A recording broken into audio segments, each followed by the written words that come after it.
What's up, guys? My name is Henry from GI Technologies. Currently, we are done with our CCTV installation inside the Volta region, specifically Anfoega on the Pandu Road.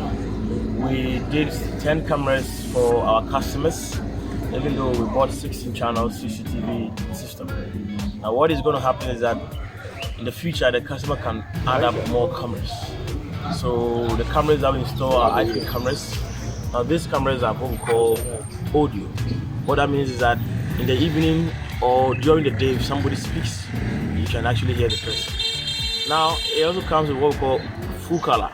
Full color means that both day and night the camera comes colored. And that's exactly what we do.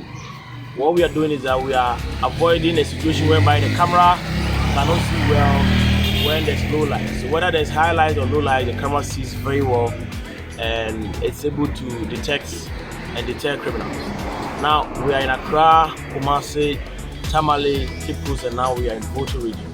If you have any projects, whether big or small, make sure you give us a call. Like we always say, no project is too big for us or too small for us.